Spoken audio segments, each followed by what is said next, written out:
Hi friends, అందరికీ నమస్కారం అండి.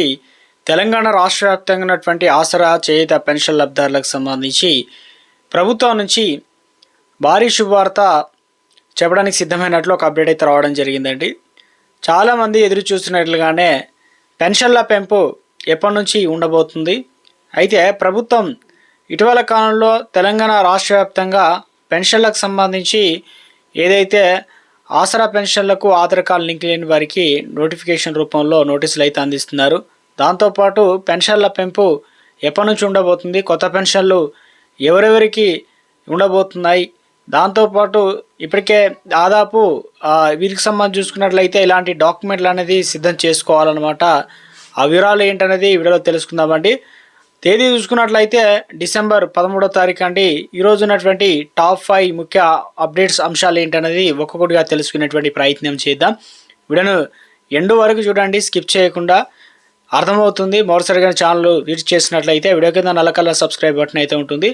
ఇటువంటి ప్రభుత్వ పథకాల నుంచి ఎటువంటి లేటెస్ట్ అప్డేట్ వచ్చినా కూడా ప్రభుత్వం నుంచి ఎప్పటికప్పుడు మీకు మీ ఫోన్ ద్వారా నోటిఫికేషన్ రూపంలో ఉచితంగా అందించడం జరుగుతుందండి. సబ్స్క్రైబ్ చేసుకొని బెల్ బటన్ నోటిఫికేషన్ యాక్టివేట్ చేసుకోండి. చూసిన ప్రతి ఒక్కరు కూడా లైక్ చేయండి, మిత్రులందరికీ వీడియోని షేర్ చేయండి. ఇక వీడియోలోకి అయితే వెళ్ళిపోదామండి. చిన్న అప్డేట్ అయితే వచ్చిందండి, అది చూద్దామండి. ముఖ్యంగా తెలంగాణ రాష్ట్రంలో రేషన్ కార్డులు అయితే అందరికైతే ఉన్నాయి కదా, చాలామంది కొత్త రేషన్ కార్డులు అయితే రావడం జరిగింది కదా. ఇందులో వచ్చేసి ముఖ్యంగా రేషన్ కార్డులు ఉన్న వారందరికీ బిగ్ అలర్ట్ అయితే వచ్చిందనమాట. తెలంగాణ రాష్ట్రంలో రేషన్ కార్డు పరిశీలనలో భాగంగా భారీ స్థాయిలో కార్డులు ఏదైతే ఉన్నాయో రద్దు అనేది జరిగినట్లు కేంద్ర ప్రభుత్వం లోక్సభలో అయితే రిలీజ్ చేయడం అయితే జరిగిందన్నమాట. అక్టోబర్ వరకు మొత్తం 1,40,947 రేషన్ కార్డులు రద్దు చేసినట్లు వినియోగదారుల వ్యవసాయ శాఖ మంత్రి నిముబెన్ జయంతిబాయ్ అయితే లిఖితపూర్వక సమాధానం చెప్పారు. ఎందుకు రద్దు చేస్తున్నారు ఏంటనేది కూడా, దీనికి ప్రధానంగా కారణాలు కూడా వెల్లడించారన్నమాట. మన కార్డు ఉందా లేదా, మనకు నెక్స్ట్ మంత్ నుంచి బియ్యం వస్తాయా రావా, ఎందుకు సమాధానం చూసుకున్నట్లయితే ఇందులో ముఖ్యంగా కేంద్ర ప్రభుత్వం అనేది తెలిపిన వివరాల ప్రకారం ఇలా ఉన్నాయన్నమాట. సో ఏంటి అనేది ప్రధాన కారణాలు, నకిలీ రేషన్ కార్డులు అనేది ఏరివేత. సో డూప్లికేట్ ఎంట్రీలు, తప్పుడు ఆధార వివరాలతో తీసుకున్నటువంటి ఏవైతే రేషన్ కార్డులు ఉన్నాయో వాటిని గుర్తించారన్నమాట, వాటిని తొలగిస్తున్నారు. అనర్హుల తొలగింపు అంటే ఆదాయం పెరుగుదల, ఇన్కమ్ అదే సర్టిఫికేట్ కావచ్చు. అదేవిధంగా ఎక్కువగా ఆదాయం ఉన్నవారు సైతం కూడా ఉద్యోగం పొందడం లేదా ఇతర అర్హత లేకపోవడం. ఇక ఇందుకు సంబంధించి చూసుకున్నట్లయితే మరొక కారణం చూసుకున్నట్లయితే కుటుంబ సభ్యులు మరణాలు, కీలక సభ్యుల మరణంతో కార్డులు కూడా కొంతమందికి అలాగే ఉన్నాయి కాబట్టి అలాంటి కార్డులు కూడా గుర్తించారన్నమాట. సో వారిని అయితే తొలగించడం జరిగింది. అదేవిధంగా శాశ్వత వలస అంటే రాష్ట్రం నుంచి ఇతర రాష్ట్రాలకు ప్రాంతాలకు వెళ్తూ ఉంటారు కదా, సో వారు అక్కడనే ఉంటారు, ఇక్కడ బియ్యం తీసుకోకపోవడం ఇలాంటి కారణాల వల్ల కూడా కొంతమంది గుర్తించారన్నమాట. అత్యంత కీలకమైన అంశం ఏంటంటే రేషన్ కార్డు ఉన్న ప్రతి ఒక్కరు కేవలం ఈకేవైసీ అనేది పూర్తి కాలేదు కారణంతోనే రేషన్ కార్డును రద్దు చేయలేదని కేంద్రం అనేది స్పష్టం చేయడం జరిగింది. సో ప్రస్తుతం తెలంగాణలో అమల్లో ఉన్నటువంటి రేషన్ కార్డులు, ఇప్పుడు కొత్తగా కార్డులు ఇచ్చారు, అదేవిధంగా రేషన్ కార్డులు కూడా అమల్లో ఉన్నాయి కాబట్టి అయితే కేంద్రం వెల్లడించిన గణాంకాల ప్రకారం ప్రస్తుతం రాష్ట్రంలో 56.60 లక్షల రేషన్ కార్డులు అనేది అమల్లో ఉన్నాయన్నమాట. 2025లో మొదటి 10 నెలల్లోనే కార్డులు రద్దు అత్యధికంగా జరగడం దీనికి సంబంధించి గమనార్హంగా మంత్రి అయితే తెలియజేసే ప్రయత్నం చేశారు. అంటే కార్డులు రద్దు పూర్తిగా రాష్ట్ర ప్రభుత్వాలు సమర్పించినటువంటి నివేదికల ఆధారంగా జరిగిందని కేంద్రం తెలియజేసే ప్రయత్నం చేసింది. అవకతవకలు, నకిలీలను ఎదుర్కొని పారదర్శకత పెంచడమే లక్ష్యమని స్పష్టం చేయడం జరిగిందనమాట.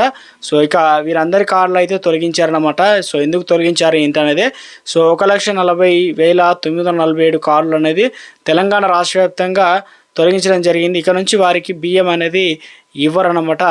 ఇందుకు సంబంధించిగా రేషన్ కార్డుల కోసం ఎదురు చూస్తున్న వారందరికీ ఒక లేటెస్ట్ అప్డేట్ రావడం జరిగిందనమాట. ఎలా అప్లికేషన్ చేసుకోవాలి ఏంటనే దీనిపైన ఏళ్ళు గడుస్తున్నా కానీ కొంతమంది కొత్త రేషన్ కార్డు రాలేదు. ఇటీవల కాలంలో మాత్రమే ఇవ్వడం జరిగింది కదా. అయితే కొత్తగా పెళ్ళైన జన్లకు కొత్తగా బియ్యం కార్డు కావాలన్నా, పిల్లలు బియ్యం కార్డులో చేర్చాలన్నా కూడా అధికారుల చుట్టూ ప్రదక్షిణ చేయాల్సిన పరిస్థితి ఏర్పడింది కదా. ఇందుకు సంబంధించి ఇప్పుడు అన్నీ కూడా మారిపోవడం జరిగింది. డిజిటల్ రూపంలో ఎక్కించుకోవడానికి కొత్తగా పెళ్ళైన జంటలు అదే రేషన్ కార్డు కోసం దరఖాస్తు చేసుకోవాలంటే గతంలో పెద్ద తతంగా ఉండేది, కానీ ఇప్పుడు బాధ తప్పింది. భార్యాభర్తలు ఆధార్ కార్డు వివరాలతో పాటు భర్త పాత రేషన్ కార్డు, అదేవిధంగా వివాహాలకు సంబంధించి ధృవీకరణ పత్రం కూడా ఉంటే సరిపోతుంది. ఈ పత్రాలు తీసుకొని సమీపంలో సచివాలయానికి వెళ్తే అక్కడ డిజిటల్ అంటే సహాయకులు కూడా వెబ్‌సైట్‌లో మ్యారేజ్ స్లిప్‌లు ఇవన్నీ కూడా ఆప్షన్‌గా అయితే నమోదు చేస్తున్నారని చెప్పేసి ఒక అప్డేట్ అయితే రావడం జరిగింది. ఇక తెలంగాణ రాష్ట్ర వ్యాప్తంగా చూసుకున్నట్లయితే కొత్తగా రేషన్ కార్డులు ఉన్న వారికి పిల్లలను యాడ్ చేసుకోవడానికి రేషన్ షాప్‌ల ద్వారా కూడా అనుమతి ఉంది కాబట్టి ఇక ఆన్‌లైన్‌లో దరఖాస్తు చేసుకోవడానికి అవకాశం అయితే ఇచ్చారు. ఇది ప్రస్తుతం ఒక లేటెస్ట్ అప్డేట్ అని చెప్పుకోవచ్చనమాట.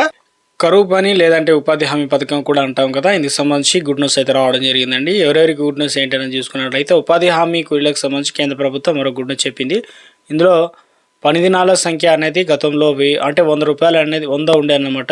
ఇక దాన్ని ఏదైతే 125 రోజులు 25 రోజులు పెంచిందనమాట.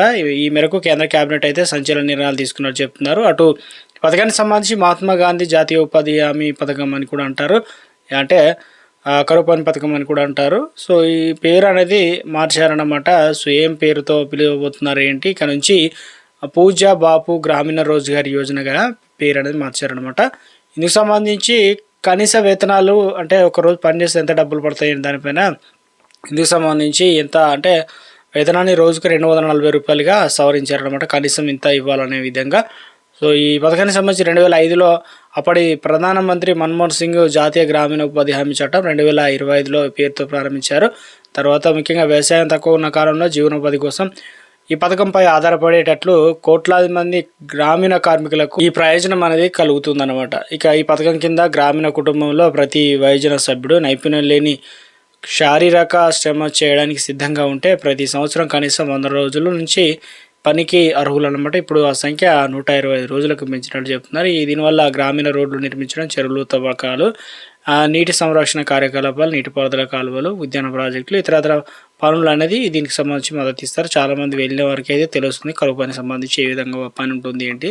దీనికి సంబంధించి ఒక లేటెస్ట్ అప్డేట్ అయితే ఇచ్చే ప్రయత్నం అయితే చేశారన్నమాట. ఇక్కడ మరో అప్డేట్ చూసుకున్నట్లయితే ముఖ్యంగా ఏదైతే సంక్రాంతి పండుగ సందర్భంగా దక్షిణ మధ్య రైల్వే ప్రత్యేక రైళ్లు నడపనుందనమాట. ఈ మేరకు ఆదివారం 8 గంటల నుంచి అడ్వాన్స్ బుకింగ్ ఓపెన్ చేయనున్నట్లు, దీంతో ప్రయాణికులకు ముందుగానే బుకింగ్ చేసుకునేటువంటి వెసులుబాటు అయితే కల్పించబోతున్నట్లు ఒక అప్డేట్ అయితే తాజాగా తీసుకురావడం జరిగిందనమాట. చాలామంది ఎదురు చూస్తున్నట్లుగానే ఒక గుడ్ న్యూస్ చెప్పే ప్రయత్నం చేయడం జరిగింది.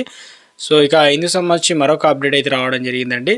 సో ఏంటనే చూసుకున్నట్లయితే గుడ్ న్యూస్ చెప్పే ప్రయత్నం చేశారు. ఇక ఏదైతే రాష్ట్రంలో గ్రేటర్ హైదరాబాద్తో పాటు ప్రధాన నగరాల్లో పేదలకు ఇల్లు నిర్మాణం పైన ముంబైలోని మురికివాడల రీలొకేషన్ పద్ధతి అమలవుతున్న విధానంలో హౌసింగ్ శాఖ అనేది అధ్యయనం సిద్ధమవుతుంది. అక్కడ ధారావి పునరుత్పత్తి ఏదైతే పథకం ఉందో దాన్ని అంటే ప్రామాణికంగా తీసుకోబోతున్నట్లు ఒక అప్డేట్ ఇచ్చారు. దీనికోసం సొంతింటి కోసం 7 ప్రాంతాలను గుర్తించి ప్రభుత్వ ప్రైవేటు భాగస్వామ్యంతో అమలు చేస్తున్నారు. ఇక ఫ్యూచర్ సిటీలో 2 రోజుల పాటు జరిగిన గ్లోబల్ సమ్మిట్లో కూడా హౌసింగ్ శాఖపై చర్చలు అనేది జరిపారనమాట. సో ఇక పేదలందరికీ కూడా ఇల్లు అనేది ఎలా నిర్మించాలి ఏంటి, మురికివాడలకు సంబంధించి ఏ విధానంలో ఉంటే బాగుంటుంది, ఇందులో మురికివాడల్లో G+3 విధానాలు నిర్మించి ఇవ్వాలని చెప్పేసి ప్రభుత్వం ఏదైతే ఇందిరమ్మ ఇళ్ల పంపిణీ గ్రేటర్ హైదరాబాద్ మినహాయించి మిగతా ప్రాంతాల్లో అమలు చేస్తుంది. జీహెచ్ఎంసీతో పాటు వరంగల్, కరీంనగర్, మహబూబాద్, నిజామాబాద్, నల్గొండ, ఖమ్మంలో G+3 విధానంలో పేదలకు ఇల్లు నిర్మించి ఇవ్వాలని భావిస్తున్నారన్నమాట. సమస్య ఉత్పన్నమవుతుంది. ప్రధానంగా గ్రేటర్ హైదరాబాద్ పరిధిలో 16 మురికివాడలు ఉన్నాయి. ప్రాంతంలో G+3 విధానాన్ని నిర్మించాలని ప్రభుత్వం భావిస్తుంది. పలు చోట్ల స్థానికులు అభ్యంతరాలతో పాటు ఇక కోర్టు వివాదాలు కూడా ఎదురవుతున్నాయి. ఇందిరమ్మ ఇళ్ల పథకంలో కూడా మొదటి నుంచి అయితే అమలవుతున్నాయని చెప్పేసి ఒక అప్డేట్ ఇచ్చే ప్రయత్నం అయితే చేశారనమాట. సో ఇందుకు సంబంధించి ఆసరా పెన్షన్ లబ్ధిదారులకు సంబంధించి ప్రభుత్వం నుంచి తాజాగా ఒక లేటెస్ట్ అప్డేట్ అయితే రావడం జరిగిందండి. సో ఎప్పటి నుంచో ఎదురు చూస్తున్నట్లుగానే ఆసరా పెన్షన్లు అనేది ప్రభుత్వం ఇప్పటివరకు కూడా దాదాపు ప్రజాపాలన అనేది కార్యక్రమం కంప్లీట్ కావడంతో ఎప్పుడు ఏంటి ఇందుకు సంబంధించి చూసుకున్నట్లయితే 2 సంవత్సరాలు అనేది కంప్లీట్ కావడం, ఇప్పుడు 3వ సంవత్సరంలో అడుగు పెట్టబోతుంది. కాబట్టి ఇదే తెలంగాణ రాష్ట్ర వ్యాప్తంగా త్వరలో ఇప్పుడు ఆల్రెడీ ఎన్నికల నోటిఫికేషన్ ఉంది. ఎన్నికల కోడ్ అయితే అమలు అవుతున్నాయి. కాబట్టి ఎన్నికల కోడ్ అమలు తర్వాత పూర్తయిన తర్వాతనే మనకు ఏదైతే పెన్షన్లో పెంపు, కొత్త పెన్షన్లు ప్రభుత్వం ఇవ్వడానికి అన్ని ఏర్పాట్లు చేస్తున్నట్లు ఒక అప్డేట్ అయితే రావడం జరిగిందనమాట.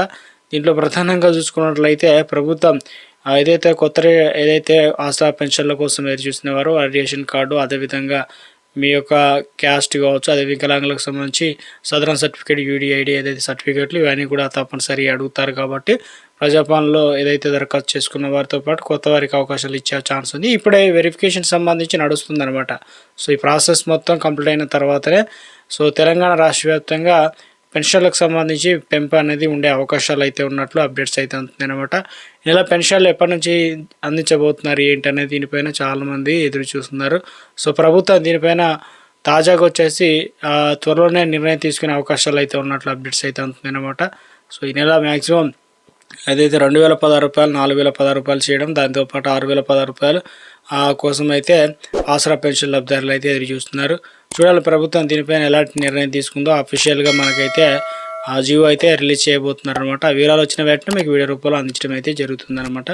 చూస్తున్న ప్రతి ఒక్కరు కూడా లైక్ చేయండి, ఛానల్ సబ్స్క్రైబ్